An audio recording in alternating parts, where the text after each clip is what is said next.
Yo, what's up, guys? Welcome back to the channel. So, traditionally, I start by, just talking about the Madrid shit first, but first, we gotta get something out the way. Listen, that offside for Barcelona was a bullshit call, no matter how you look at it. You have to be completely impartial when you do this type of shit, right? Dude, that offside call was fucking insane. Am I surprised that happened? No, I'm not fucking surprised that happened because the refs have been doing that for, at this point, what seems to be like years, right?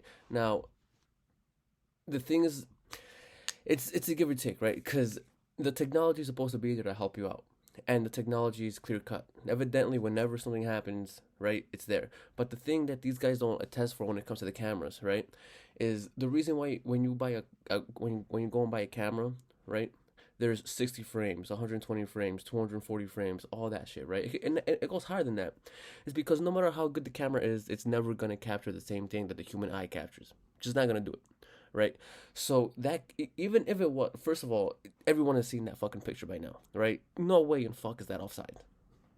It's not offsides. But even if it was this much, and even if you saw it being this much offsides, for all you know, that could be a camera error, right? Because of the way that the motion pictures is captured.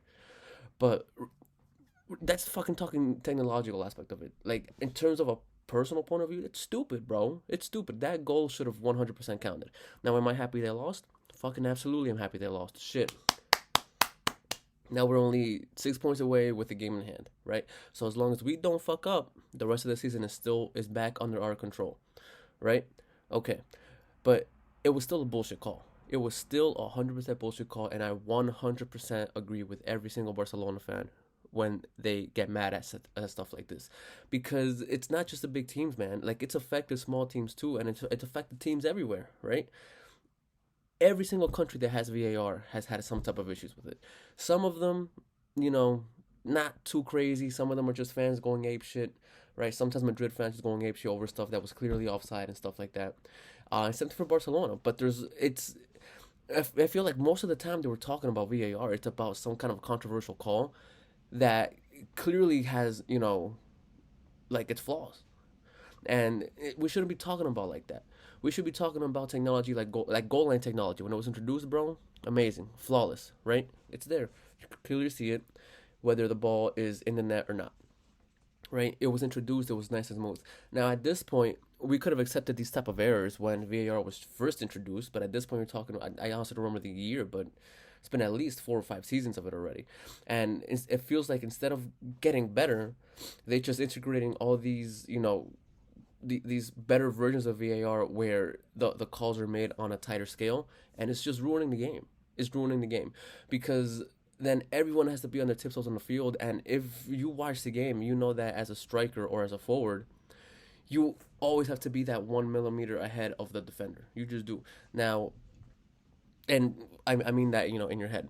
So when you go and you start taking those runs, your momentum is automatically going to carry you a tiny bit forward, right?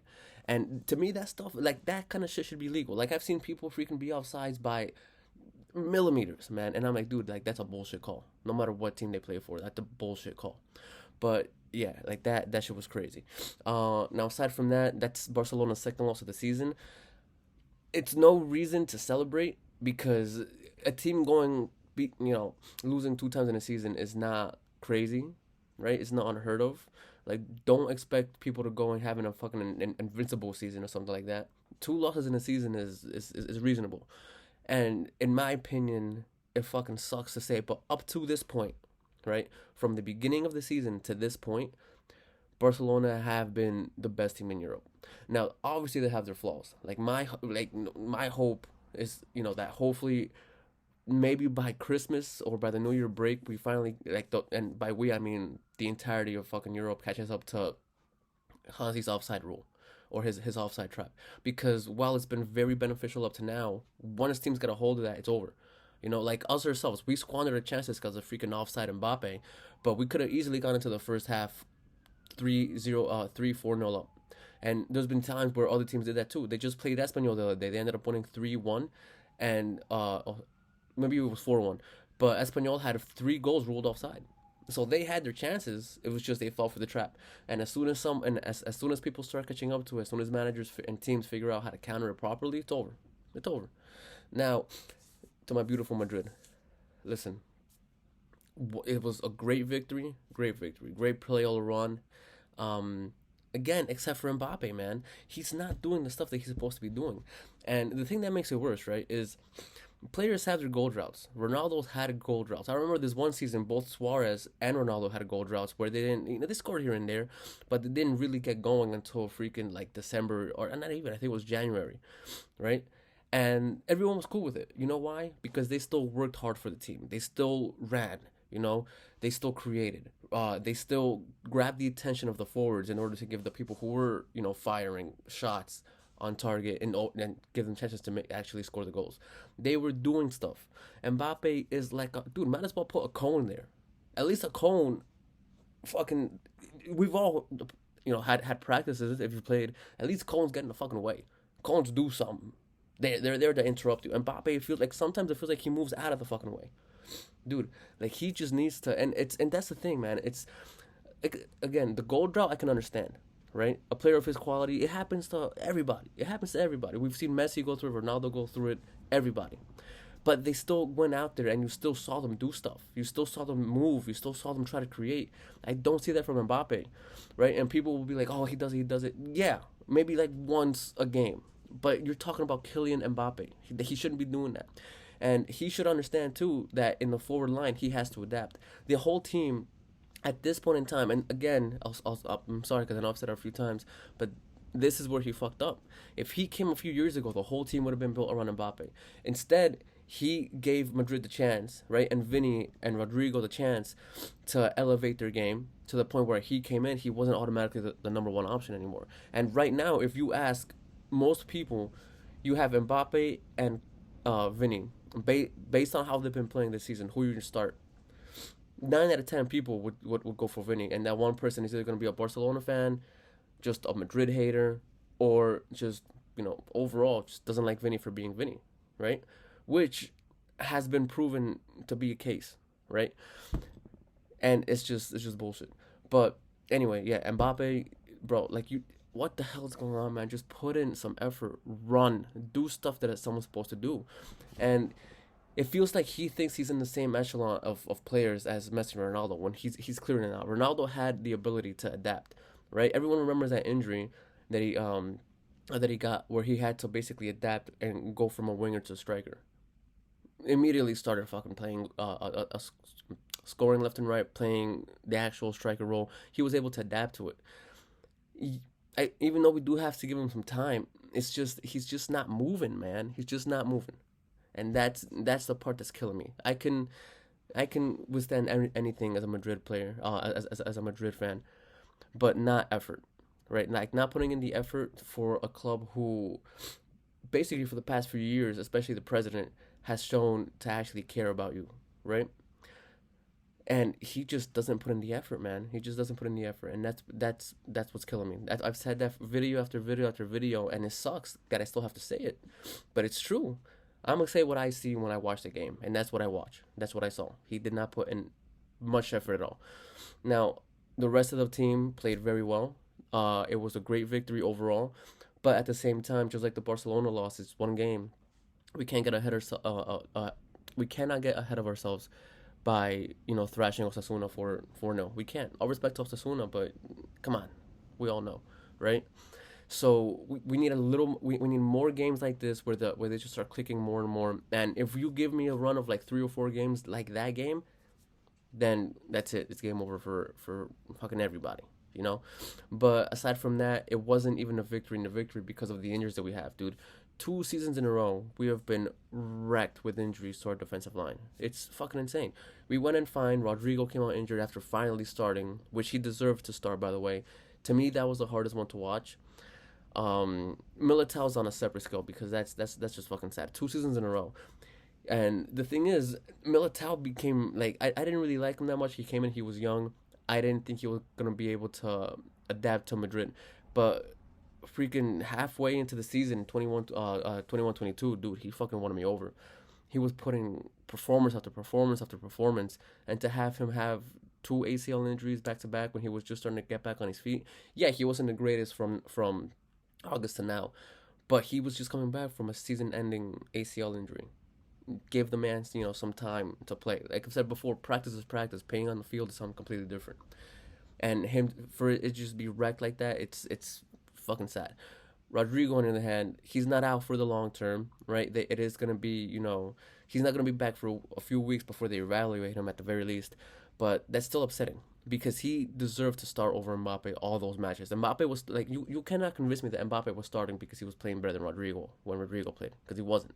Mbappe has been starting these matches because he's Kylian Mbappe, and it fucking sucks to see Rodrigo limp out like that. Aside from that, Vasquez got injured. Now Vasquez might not be in the top 10, players in the world in any position, but just like Nacho was, if you tell me he's got to cover the right or the left for 2 or 3 matches, I'm fine with it. I'm fine with it. Yes, he might give up, something here and there, but that's expected to him, and he's been very loyal to Madrid. And every time, for the most part, 95% of the time that he gets called up to do something in the squad, he does it.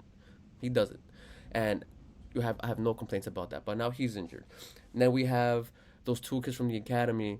Oh my God, I'm forgetting the names, but they both got ACL injuries, and they were supposed to be next up.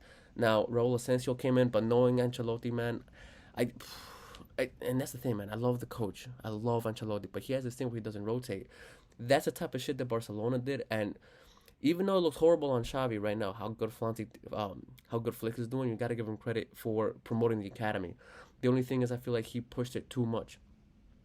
Where Ancelotti, on the other hand, and Madrid have a great academy, but they don't push the youngsters as much as I would like them to. And Raul Asensio, he played a fucking amazing game. Like, he deserves to start next game. He deserved it based on the last performance. He might not have the same type of performance after that. He might not deserve to start. But right now, seeing who we have available on the back line, he went in, he did his thing. Give him a chance. Give him another chance. But now we're going into another fucking international break, right? Which is another reason why all these players are getting injured, man.